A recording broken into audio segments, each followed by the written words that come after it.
नमस्कार, मैं Ritesh Pandey, writer, director, actor, theatre artist, theatre activist और बहुत सारे शोज़ लिखे हैं मैंने, बहुत सीरियल लिखी हैं, फिल्में लिखी हैं, थिएटर बहुत लिखा है, एक्ट भी किया है। रेडियो मधुबन 90.4 FM सुनते रहो, मुस्कुराते रहो। ओम शांति। नमस्कार, आप सुन रहे रेडियो मधुबन 90.4 एफएम। विशेष मुलाकात इस कार्यक्रम में आप सभी का बहुत बहुत स्वागत है। जैसे कि आप सभी जानते हैं, विशेष मुलाकात कार्यक्रम में हम लोग कुछ खास मेहमानों को बुलाते हैं और उनसे बातें करते हैं। तो आज के शो को सजाने के लिए हमारे साथ मुंबई से विशेष हितेश कुमार जी जुड़े हुए हैं और उनसे बातें करेंगे। और एक अच्छे राइटर हैं हमारे साथ, और एक राइटर की अपनी विचारधारा क्या होती है और कैसे लिखते हैं, लिखने की कला क्या है, ऐसी बातें हम उनसे करेंगे। तो आप सभी की तरफ से हितेश पांडे जी का बहुत बहुत दिल से स्वागत है। ओम शांति। और आपका स्वागत मैं स्वीकार करता हूँ। मैं करेक्ट भी करता हूँ कि मेरा नाम रितेश पांडे है, न कि हितेश पांडे। और इसके पीछे भी एक इतिहास है। मेरे साहित्यकार गुरु जिन्हें मैं चाचा भी कहता था, आलोक भट्टाचार्य जी ने मेरा नाम बदला। और उसी वक्त मैं दूरदर्शन का एक नोटिफाइड सेलेक्टेड एक्टर बना और दूरदर्शन के बहुत सारे शोज़, बहुत सारे प्ले जो वो मैं करता था और वो लोग रिकॉर्ड करके लाइव टेलीकास्ट करते थे। एक दौर था वो 80s का, 85, 87, 88 टिल 95 दूरदर्शन के प्लेस होते थे और मैं करता रहा। कुछ प्ले डायरेक्ट भी किए, कुछ लिखे और बहुत में मैं लीडिंग रोल भी किया। तो उस वक्त तो रितेश पांडे चर्चा में आए और मुझे चेक भी जो पहली बार मिला दूरदर्शन से वो रितेश पांडे के नाम से मिला। इसीलिए बैंक में अकाउंट भी खुल गया मेरा। तब केवाईसी का ज़माना नहीं था। उसके पहला वाला नाम क्या है आपका? उसके पहले सर्टिफिकेट का नाम राकेश कुमार पांडे है मेरा। और बनारस से ताल्लुक़ रखता हूँ। जी जी जी। और 45-50 साल से लगभग पूरा जीवन मुंबई में दिया है मैंने। हाँ। और कला के क्षेत्र में थिएटर से मैं जुड़ा रहा शुरू से, बचपन से ही अमेच्योर थिएटर से। फिर मैच्योर थिएटर से जुड़ा। फिर उसके बाद acting, Filmalaya institute of acting से मैंने फिल्म मेकिंग, स्क्रीन राइटिंग और एक्टिंग का डिप्लोमा लिया। ग्रेजुएशन भी कंप्लीट की उसके बाद पोस्ट ग्रेजुएशन कंप्लीट की और full fledge drama, acting, direction में मैं जुड़ा रहा। और साहित्यिक राइटिंग भी करता रहा, बहुत सारे मैगजीन्स के लिए। देश के लीडिंग मैगजीन्स में मेरी कहानियाँ छपती रहीं। और इस तरह सिलसिला चलता रहा, बार बार कभी एक्टिंग, कभी राइटिंग, कभी एक्टिंग। कुछ शोज़ मैंने डायरेक्ट भी किए, shows in sense theatre shows. और उसके बाद एक डॉक्यूमेंट्री डायरेक्ट करने का मौका मिला, लिखने का मौका मिला, वो भी मैंने किया। और फिर राइटिंग सिलसिलेवार चलती रही। चलिए, रितेश पांडे जी, बहुत ही अच्छा लगा आपकी बातें सुनकर, आपकी कहानी सुनकर, किस तरह से आप इस फील्ड में आए। और मैं चाहूँगा कि अब जैसे कि कहीं ना कहीं लिखने की जो कला है उसके लिए आपको थोड़ा सा समय देना पड़ता होगा, अपने आप से जुड़ना होता है। तो आपकी जो पहली जो एकदम रचना जो आपने लिखी थी, चाहे कहीं से भी, स्कूल के टाइम पे हो, कहीं भी, उसकी कहानी थोड़ी सी बताइए। वो कैसी रचना आपने किस विषय को लेकर किया था? बड़ा रोचक प्रसंग आपने छेड़ दिया है। पहली रचना मैंने पुष्पांजलि, एक मेरी कहानी है जो प्रकाशित हुई थी नूतन सवेरा, बहुत बड़ी मैगजीन थी। नौटियाल जी की, नंद किशोर नौटियाल जो देश के लीडिंग पत्रकार थे, उनकी मैगजीन थी, उसमें प्रकाशित हुई थी। वो मैं जब कॉलेज में फर्स्ट ईयर में था तो मेरे साथ एक इंसिडेंट हुआ था और उस पर वो कहानी मैंने लिखी थी। वो कहानी कॉलेज में भी बड़ी पॉपुलर हुई। लड़के लड़कियां मेरे फ़ैन हो गए, लड़कियां ज़्यादा, क्योंकि एक प्रेम की कहानी थी, विछोह की कहानी थी, विछड़न की कहानी थी। और तो वो मेरी पहली कहानी हुई। और उसके बाद एक गीत भी लिखा। वो दोनों साइमल्टेनियसली एक महीने के अंदर ही दोनों हुआ और एक अद्भुत एक्सपीरियंस था। मैं जब लिखता था तो एकदम खो जाता था और खाने की इच्छा नहीं होती थी, भूख नहीं लगती थी जब तक कि आगे के शब्द, आगे की लाइन न मिले। और एक जिज्ञासा रहती थी, हुक रहती थी कि जैसे एक प्लॉट, इस प्लॉट पर ये मोड़ आ गया है, अब इस मोड़ पर और कैसा मोड़ दूं कि जो पब्लिक पढ़े, जब दर्शक उसको पढ़े पब्लिक, तो आत्मसात कर ले और अपने आप को उससे रिलेट करे। तो ये हमेशा ख्याल रहता था दिमाग में। और खोया खोया सा रहता था जब तक 10 दिन लगे थे उस कहानी को कंप्लीट करने में। क्या बात है।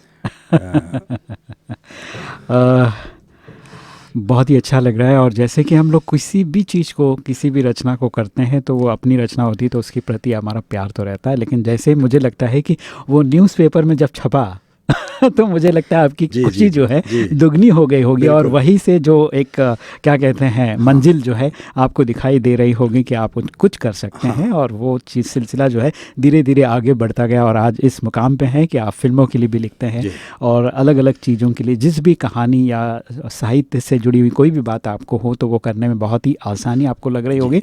और मैं चाहूँगा कि जब फिल्मों के लिए लिखते हैं या टीवी सीरियल के लिए लिखते हैं और एक हम बुक्स के लिए जैसे समाज के लिए कुछ लिखते हैं या किताबों के लिए लिखते हैं, तो उसमें थोड़ा सा जो फ्लेवर है चेंज होता है, वो थोड़ा सा अपने शब्दों में हमारे विद्यार्थी मित्र जो सुन रहे हैं, कई बार हम लोग रेडियो मधुबन पे हमारे सभी युवा साथी सुनते हैं जो पढ़ाई कर रहे हैं, तो मैं चाहूँगा थोड़ा सा ये डिफरेंस और उनको लिखने में थोड़ा आसानी हो, तो वो थोड़ा सा मैं चाहूँगा कि आप बताएं।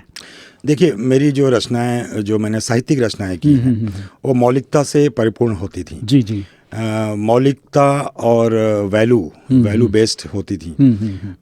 आज भी हैं, आज भी जो कहानी मैंने लेटेस्ट एक कहानी लिखी है, हालांकि वो कहानी एक रिसेंट इंसिडेंट पर है, एक सामाजिक मुद्दे पर है, लेकिन उसके अंदर भी एक मैसेज, एक जनता को या चाहे उसे किसी भी वर्ग का आदमी पढ़े, चाहे बालक पढ़े, चाहे बालिका पढ़े, चाहे मिडिल एज पढ़े या वृद्ध पढ़े, उसे लगेगी अपनी मेरी कहानी है।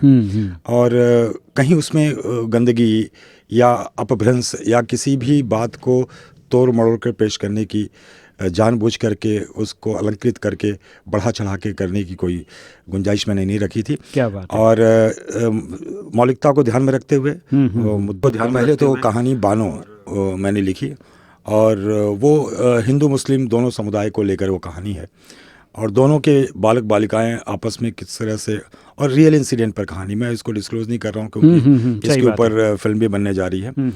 और तो मेरे कहने का मतलब है, जब भी मैं कोई राइटिंग मेरे दिमाग में आती है, कोई भी कहानी दिमाग में आती है, तो मैं सोचता, हमेशा मेरे दिमाग में ये रहता है कि अगर 10 साल का लड़का, 12 साल का लड़का, 15 साल, 16 साल, 18 साल, 20 साल या 25 साल का लड़का या लड़की उसे पढ़ेगी या देखेगी तो क्या सोचेगी। तो कुछ मैं ऐसा दूं कि वो आत्मसात करे, कुछ शिक्षा ले उसे, और उसे प्रेरणा प्राप्त हो। तो ये मौलिकता रखनी चाहिए हर लेखकों के अंदर, अपने अंदर, हर क्रिएटिव आदमी के अंदर, कि मैं समाज को कुछ ऐसा दर्शन दूं कि मेरी लेखनी से, मेरे या फिल्म निर्माण से या संगीत से लोगों को प्रेरणा मिले, प्रकृति से जुड़े, जीवन से जुड़े, और शांति की अनुभूति पैदा करे लोगों के बीच में। और उसका जो मसाइल होता है, जो आखिरी जो मतलब कहानी का जो अंत होता है, उसे एक शिक्षाप्रद स्थान पर जाकर के छोड़ देना चाहिए, जिससे कि एक सीख मिले लोगों को, और अपने आप को उससे आइडेंटिफाई कर सके। ये हमेशा ध्यान रहता है मेरा। चलिए, बहुत ही अच्छी बात आपने बताया, और आप इन चीज़ों को ध्यान में रखते हैं कि किस तरह से लोगों के बीच में वो मौलिकता, वो मूल्य पहुँचे, और उसका ध्यान रखते हुए आप कहानी को लिखते हैं। और चाहे किसी भी विधा में आप लिखें, चाहे टेलीविज़न के लिए लिखें, फिल्म के लिए लिखें या फिर किताब के लिए लिखें, ये चीज़ें अगर ध्यान में रखते हैं तो आपकी जो राइटिंग है वो बहुत ही अच्छी बन जाती है और लोगों को अपील भी करता है। तो ये आप कहना चाहते हैं। बहुत ही सुंदर बात आपने बताई है। आशा करता हूँ हमारे विद्यार्थी मित्र जो इस वक्त सुन रहे हैं उन्हें भी ये बात ध्यान में रखना चाहिए, जब भी आप राइटिंग करें, छोटी करें, बड़ी करें या अपने स्कूल के लिए करें, लेकिन उसमें कहीं ना कहीं मूल्यों को आप सामने रखिए, वो कैसे आपके जीवन में, आपके जीवन को सुंदर बनाता है, ये दिखाने की कोशिश कीजिए। मेन बेस ये होना चाहिए। बाकी स्टोरी किसी भी एंगल से आप उसको लिखना शुरू करें या किसी भी तरह से करें। तो आइए आगे बढ़ते हैं, और रितेश पांडे जी हमारे साथ हैं, बहुत ही अच्छा राइटर है जिन्होंने अपनी भावनाओं को व्यक्त किया और अभी फिल्म के लिए भी लिख रहे हैं। तो मैं चाहूँगा कि जब लिखते हैं तो बाकी सारी बातें भी होती हैं, जब फिल्म के लिए लिखते हैं तो संगीत भी आ जाएगा। तो मैं चाहूँगा कि आपके पास जैसे कि लिखते लिखते हम लोग कई बार कुछ चीज़ें सुनते भी हैं, तो आप किस तरह का संगीत सुनते हैं, और एक आध गीत जो आपको बहुत अपील करता है, आप बहुत सुनना पसंद करते हैं, ऐसे एक गीत के बारे में बताइए, उसका एक लाइन गुनगुना दीजिए। देखिए, हम जब स्क्रिप्ट लिखते हैं फिल्म के लिए, तो उसमें बहुत सारी बंदिशें होती हैं। प्रोड्यूसर की कुछ डिमांड होती है, कुछ राइटर अपनी बात कहना चाहता है, कुछ डायरेक्टर अपने ढंग से उसे कहना चाहता है, उसी कहानी को पिक्चराइज करना चाहता है, और कुछ संगीत भी उसी हिसाब से सिचुएशन हमें क्रिएट करनी पड़ती है स्क्रिप्ट में कि संगीत उसी हिसाब से आए। अच्छा। तो पहले सिचुएशन लिखी जाती है स्क्रिप्ट में, फिर उसके ऊपर संगीत बनता है।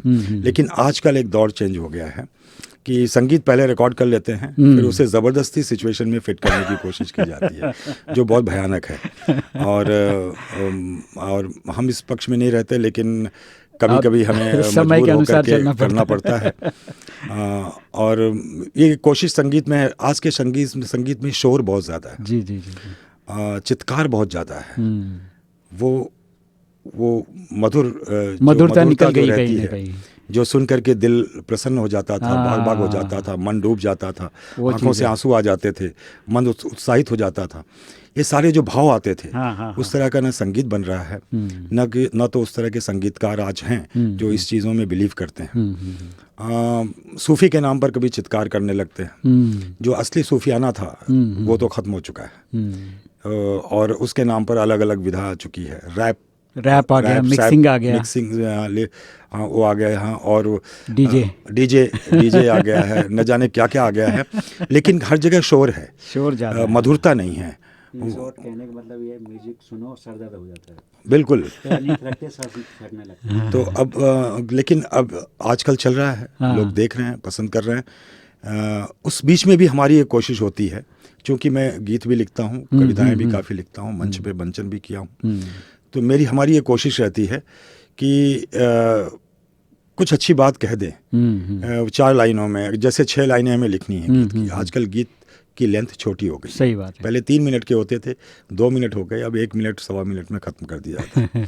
तो हम चाहते हैं कि कम से कम 2 लाइन ऐसी हो जो शब्दों का उसमें खेल हो, जिसके अंदर भावार्थ ऐसे हों कि आदमी नया शब्द मिले, उसे नई एक कल्पना की उड़ान मिले।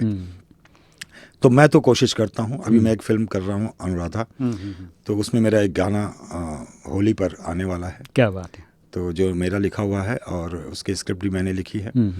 तो वो पूरा मैंने सेमी शास्त्रीय ढंग से उसे मैंने किया है। पारंपरिक गाना है जो अपनी परंपरा को लेकर के और अपनी मौलिकता से जुड़ा हुआ गाना है। हर आदमी अपने आप को रिलेट करेगा उसे। तो कम से कम एक कोशिश रहती है, कम से कम जो मेरे म्यूज़िक डायरेक्टर्स हैं, मैं कोशिश करता हूँ, मैं बोलता हूँ यार थोड़ा सा अच्छा कुछ करने की कोशिश करो। रैप वैप तो ठीक है, लेकिन कहीं कुछ एक अच्छा गाना प्रोड्यूसर को पटा करके घुसा दो, ताकि थोड़ा सा लोग सुने तो कर्णप्रिय संगीत सुनाई दे लोगों को। और ये बड़ी विडम्बना रही है। आशा जी, लता जी शुरू से हमेशा से कहती रही हैं कि शोर है, संगीत नहीं। तो इस पर हमें ध्यान देना चाहिए। तो आपका पसंदीदा कोई गीत हो जो आपको हमेशा आप उसको सुनना पसंद करते हैं, ऐसा कोई गीत आप एक लाइन गुनगुना दीजिए। बड़ा मुश्किल होगा सेलेक्ट करना। गीत तो मेरे पसंदीदा बहुत हैं, लेकिन अभी इस वक्त जो गीत याद आ रहे हैं वही गुनगुना दीजिए आप। मधुबन खुशबू देता है, क्या बात है, जो औरों को जीवन देता है, जीवन उसका जीवन है। ये गाना मुझे बहुत पसंद था एक ज़माने में। वैसे गाना और भी पसंद है मुझे। बारिश के दिनों में अक्सर एक गाना गुनगुनाता रहा हूँ बरसों से। बासु चटर्जी जी की फिल्म थी, बासुदा के लिए मैंने काम भी किया है, उनके लिए 2 शोज़ भी लिखे हैं, मेरे बड़े नज़दीकी भी हैं। तो लेकिन उनकी एक फिल्म बहुत पुरानी फिल्म थी शायद, मंजिल। रिमझिम गिरे सावन, रिमझिम गिरे सावन, सुलग सुलग जाए मन, भीगे आज इस मौसम में, लगी कैसी ये अगन, रिमझिम गिरे सावन। ये गाना मुझे बहुत अक्सर गुनगुनाया करता था। बाकी गाने तो बहुत सारे। जी। रितेश पांडे जी, बहुत ही अच्छी बात आपने बताया। आपको बहुत सारे गाने पसंद है, लेकिन सभी गाने तो हम अभी नहीं सुन सकते आपके, लेकिन कुछ गाने जो आपके दिल के करीब हैं, जैसे कि आपने शुरू में मधुबन खुशबू देता है, യേശുദാस की आवाज़ में ये गाना है। तो आइए इस गाने का आनंद उठाते हैं, उसके बाद फिर रितेश पांडे जी से जुड़ेंगे और बातें करेंगे। आप सुना। नमस्कार, ब्रेक के बाद आप सभी का फिर से एक बार स्वागत है और रितेश पांडे जी हमारे साथ हैं। उनका पहले का नाम तो राकेश पांडे है और मैंने शुरुआत में ही आपको रितेश कहा था, लेकिन आपने क्लियर किया, अच्छा लगा। और कई बार जो है नाम भी अपने आप में कमाल का काम करता है। देखिए, कई बार फिल्म इंडस्ट्री में जो लोग जाते हैं वो नामकरण करके ही एंट्री करते हैं और कई लोग इसके साथ कई कहानियाँ जुड़ी हुई हैं, जिसके बारे में हम लोग जानेंगे रितेश पांडे जी से। नामकरण से क्या क्या बेनिफिट्स होता है वो उनसे जानते हैं। आप सुना है रेडियो मधुबन 90.4 FM और बहुत ही खूबसूरत गाना आपने याद कराया सर, मुझे भी बहुत अच्छा लगा और मधुबन सुनने वाले सभी दोस्तों को भी ये गाना बहुत ही पसंद आया है और मैसेज भी आ रहे हैं और उनका प्यार भी आ रहा है। तो चलिए, इसी प्यार के साथ फिर से मैं जोड़ना चाहूँगा आप सभी को रितेश पांडे जी से। और मैं चाहूँगा कि जो नाम है, नामकरण के साथ फिल्म इंडस्ट्री में कई कहानियाँ जुड़ी हैं, आपको क्या लगता है उसके पीछे का राज बताइए। हर एक व्यक्ति विशेष का अपना इंटरेस्ट होता है अलग ढंग से नाम बदलने का। मूलतः इसकी वजह है हमारी इंडस्ट्री बड़ी ही मॉडर्न है, लेकिन साथ साथ में बहुत ही ऑर्थोडॉक्स है और परंपराओं को मानने वाली है, गॉड फियरिंग है। तो न्यूमरोलॉजी जो एक सब्जेक्ट है, न्यूमरोलॉजी को ध्यान में रखते हुए नाम बदला जाता है कि भाई ये नाम रहेगा, ये न्यूमरोलॉजी, ये नंबर अगर नाम में रहेंगे। कभी कभी आप देखेंगे ऋतिक, तो ऋतिक के अंदर यच के लगा दिया जाता है, तो वो जानबूझ करके, अच्छा, क्योंकि वो जो वाइब्रेशन होगा साउंड का और जो नंबर होंगे तो वो नंबर उसके लिए लकी होगा। तो जैसे ऋतिक में लोग यश लगा दिया है और कुछ लोग अपने शब्दों को बढ़ा देते हैं या घटा देते हैं, वो न्यूमरोलॉजी के हिसाब से करते हैं, क्योंकि न्यूमरोलॉजी पर फिल्म इंडस्ट्री के ज़्यादातर लोग बिलीव करते हैं कि इतना ही अक्षर होगा, 8 नंबर आना चाहिए, 7 नंबर आना चाहिए, मेरे लिए लकी है। तो उस हिसाब से नाम बदला जाता है। कभी कभी अपनी पहचान छुपाने के लिए भी नाम बदला जाता है। कभी बहुत सारे रहस्य, इसका मतलब नाम के पीछे बहुत सारे रहस्य जुड़े हुए हैं जो अभी आपको समझ में आ रहा है। कभी कभी पहले हुआ करता था कि राजेंद्र कुमार लगा देने से एक लक फैक्टर काम करता है। और जाति न बताई जाए, कुमार लगा दिया जाए या एक नाम लगा दिया जाए, दिलीप कुमार, मनोज कुमार, तो वो जाति सूचक न हो। वो भी परंपरा हमारे यहाँ आई थी जब लेफ्टिस्ट विचारधारा हमारी इंडस्ट्री में ज़्यादा प्रखर थी, तो एक वो भी दौर चला। लेकिन अब जो है लोग ज़्यादा, मैं देख रहा हूँ कि मॉडर्न भी हो गए हैं और मॉडर्न के साथ साथ मॉडर्न सोच भी रखते हैं, जो नाम है वो रखते हैं। तो ऑर्थोडॉक्सपन थोड़ा सा है कि अभी भी है।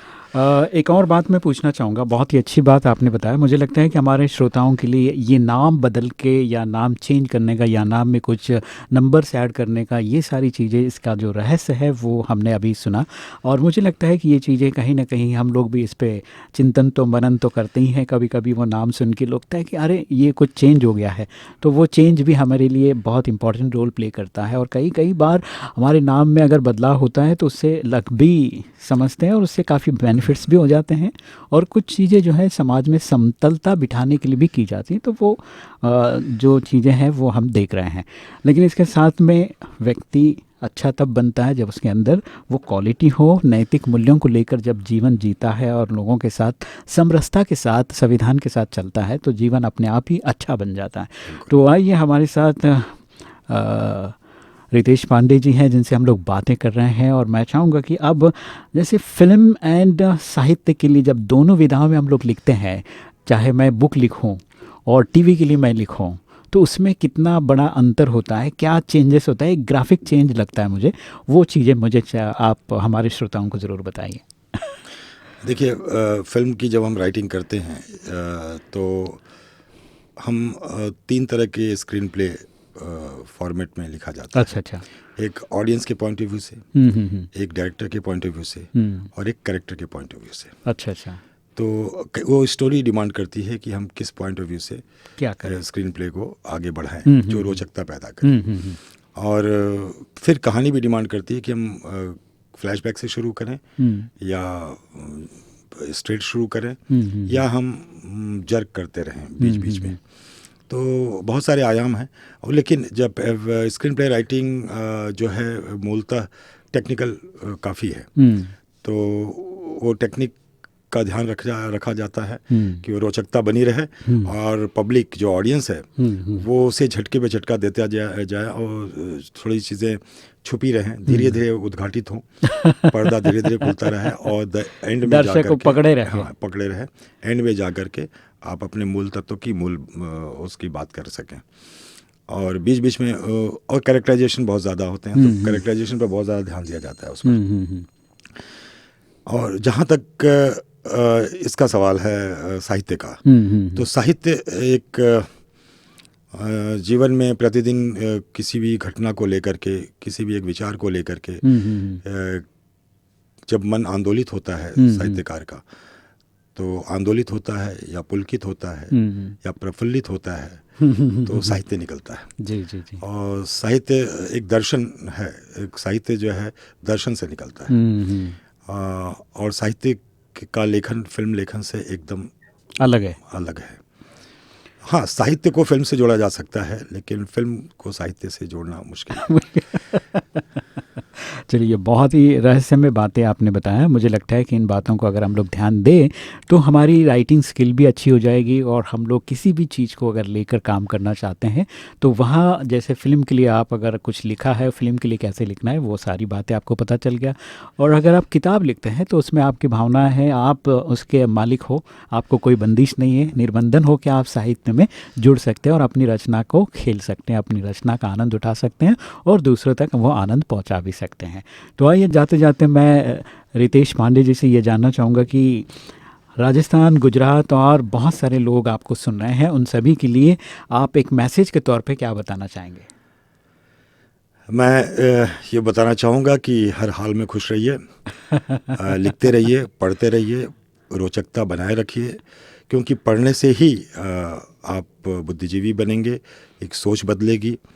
और मैं तो हमेशा लोगों को कहता हूँ कि किताबें खरीदिए और पढ़िए। इंटरनेट पर, मोबाइल पर पढ़कर आप बुद्धिजीवी नहीं बन सकते। किताबें पढ़ना और इमेजिन करना, एक अलग परिवेश में जाना, अपने अंदर उस वातावरण को घोल लेना, अपने आप में आपके अंदर एक वो पैदा करता है। तो मैं कहता पढ़ते रहिए और अच्छी चीज़ें लिखने की कोशिश करिए।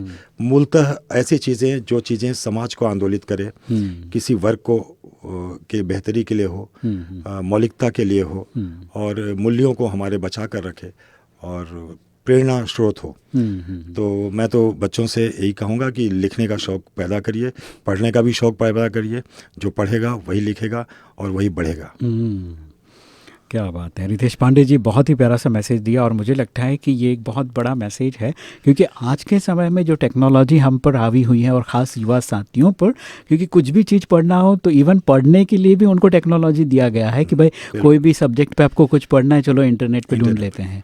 तो ये कहीं ना कहीं जो मौलिक जो खूबसूरती है वो ख़त्म हो रही है। आप सोच नहीं पा रहे हैं, हाँ, वो सोच नहीं पा रहे। तो वो एक बहुत बड़ी चैलेंज हमारे बीच में आज के समय में है और मुझे लगता है कि इस चैलेंज को हमें बहुत ही टेक्निकली हैंडल करना पड़ेगा और हमें जो है अपनी मौलिकता को बना के रखने के लिए साहित्य से, जैसे अभी पांडे सर ने बताया कि आपको पढ़ना चाहिए, किताबें खरीदिए और पढ़िए और पढ़ने से जो है आपके जीवन में बहुत बड़ा एक आंतरिक चेंज आता है। मैंने देखा कि मैं अभी यहाँ पर रेडियो पे काम कर रहा हूँ, कुछ टेक्निकल चीज़ें तो मुझे नेट से तुरंत मिल जाता है, लेकिन वो तुरंत वाली चीज़ें मुझे जो है अब सोचने पर मजबूर नहीं कर रही हूँ, मैं डायरेक्ट उसके आदती होते जा रहा हूँ। तो ये कहीं ना कहीं मेरे लिए भी मुश्किल का काम कर रहा है। तो मैं चाहूँगा कि हम सभी मिलकर कहीं ना कहीं साहित्य से फिर से हमें जुड़ना पड़ेगा, अदरवाइज़ ये हमारे लिए आगे चल के बहुत मुश्किल का काम करेगा। तो इन सभी चीज़ों को आप ध्यान रखिए और इस पर काम कीजिए और साहित्य से जुड़कर साहित्य को पढ़िए, किताबें पढ़िए। आपके लिए बहुत बड़ा एक संदेश अभी दिया है, तो इस संदेश को अपने जहन में रखिए और इसे और भी लोगों तक पहुँचाइए। और इन्हीं शुभकामनाओं के साथ एक बार रितेश पांडे जी को बहुत सारी शुभकामनाएं, बहुत सारे मंगल कामनाएं, बहुत सारी दुआएं आपको, और आप इसी तरह हमारे साथ बने रहें। और रेडियो मधुबन आपका अपना है, आते रहिए। Welcome, most welcome. जब भी आप आना चाहें आप आइए, स्वागत है आपका। बहुत बहुत धन्यवाद। ओम शांति। ओम शांति। बहुत बहुत धन्यवाद, शुक्रिया सर आपका। और चलिए दोस्तों, आज के इस एपिसोड में बस इतना है। मुझे लगता है कि जो भी बातें हमने की साहित्य से जुड़ी, वो आपके जीवन के लिए बहुत इंपॉर्टेंट रोल प्ले करता है। इसके ऊपर चिंतन कीजिए, मनन कीजिए, और अपना इस कार्यक्रम के माध्यम से आपको जो भी फील हो रहा है, जो भी आपने अनुभव किया है, उस अनुभव को फ़ोन नंबर पे मैसेज कीजिए अपने नाम के साथ में 94 14 15 14 15 इस नंबर पर। और इसी के साथ मुझे और रितेश पांडे जी को दीजिए इजाज़त। सलाम, नमस्ते, खमा गनीसा। सुनते रहो मुस्कुरा।